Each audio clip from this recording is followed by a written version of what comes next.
Hello again and welcome back. In this video I want to show you how I approach unfinished sketchbook pages that I have started maybe in the field or on another day. And in this session, in this video, I will show you how I finish my pencil sketches and bring them to a bit more polished state. So you can see I'm starting with inking. I'm using waterproof ink here so I can go over my lines with a watercolor later.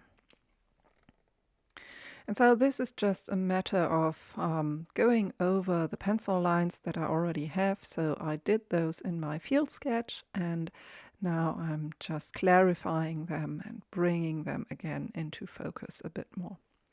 I'm using different colors of fountain pen inks. Actually, these are waterproof fountain pen inks that I'm using with a dip pen here. But I like to have not too many products around, so I like to have fountain pen inks available that are waterproof, and I will also use them with a dip pen, if that makes any sense. And by now you probably know that what I use here is Rohrer and Klingner sketch ink. I've mentioned this a few times. I'm not affiliated with this company. They don't unfortunately give me free ink or anything. It's just what I can get here. This is a German company. I can get their inks at a very good price. They have nice colors. So this is what I sort of can get easiest. And their colors are intermixable, and I've actually mixed quite the nice subdued green and sort of these different pinks and reds, and they are perfect for these kind of orchids. The nib I'm using here is a Tashikawa Maru mapping nib, which is nice and really fine, gives you really these excellent fine lines. You can also turn it around if you want even finer lines. And so this is what I use. I think I also have listed it in one of my recent blog posts. But generally, any mapping nib, any fine nib will do for these really delicate lines. So I'm taking my time here adding this line work, and I'm actually thinking about rendering the flowers that are pointing to the back, that are sort of wrapping around the form, that I want to show them with a little bit of a lighter color and lighter lines. So I'm thinking about the three-dimensionality of this orchid flower as I'm drawing it, and then later also as I'm painting it. And for these very delicate fine elements like the dots on the flower, the nib is just perfect. So I can get really, really fine dots, which would be possible with a brush, but a bit more complicated. So I like to use the tools that get the job done easiest, in the easiest way.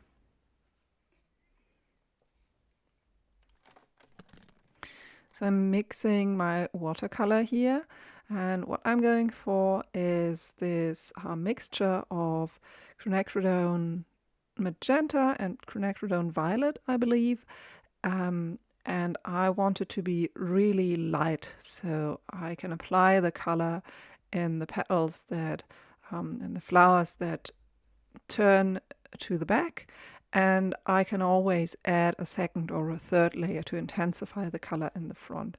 So this flower actually has a lot of white in the middle of the flower, so there's just a little bit of pink, just this pink accent. Then of course these dark brown red elements, these little helmets.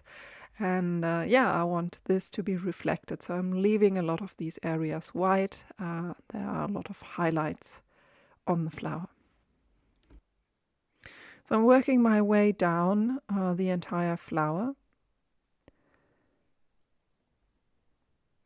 Always checking my reference. I don't do this any differently than if I was in the field. I'm taking my time. I'm looking more at my subject than at my paper.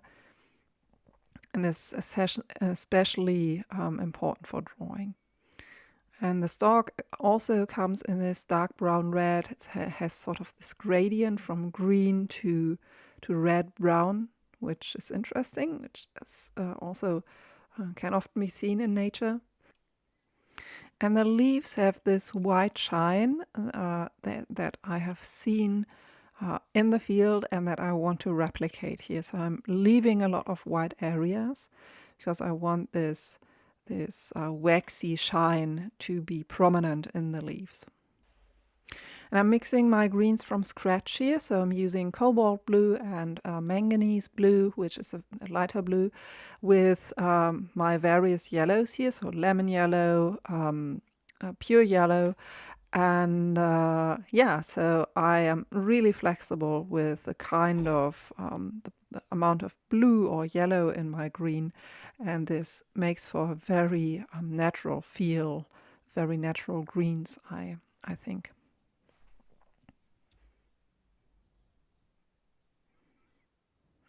And here comes the second layer for the flower. So I usually work on the entire plant at once, and when one area is drying, I switch over to other areas, and now I can work on these dark reds, brownish reds again, and add a little bit more of a punch to the color. So I'm intensifying the contrast with the second layer of color.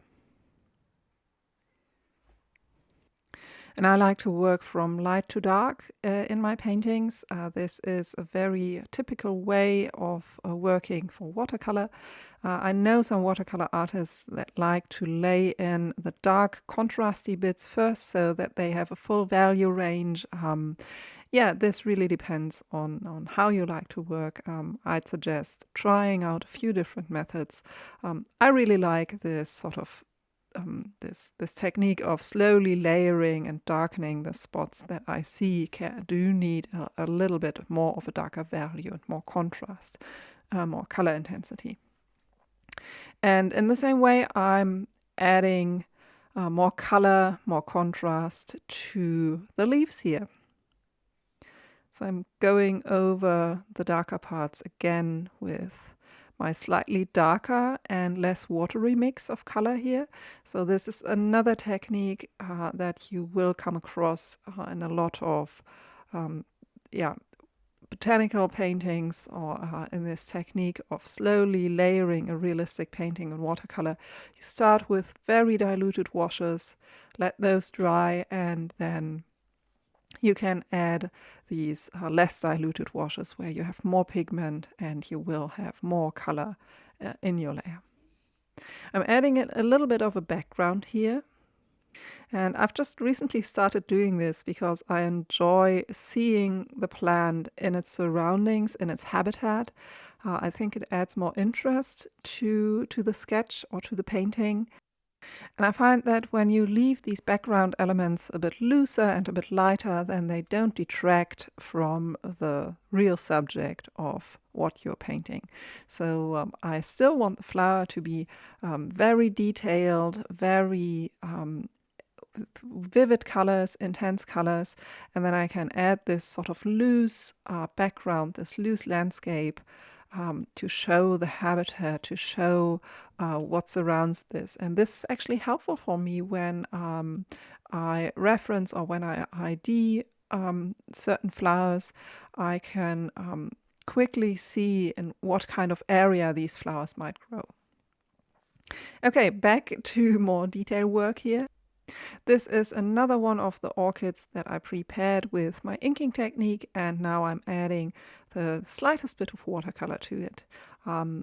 I really try to keep it quite loose in these sketchbooks. It might not look like it because it's a lot of work doing all of these different layers and stuff, but I really don't want to overwork this. I'm using very thin paper, and while this is cotton paper and this can usually take a lot of water, especially in this rather dry application of paint, I don't want to see the paper buckling or anything like that.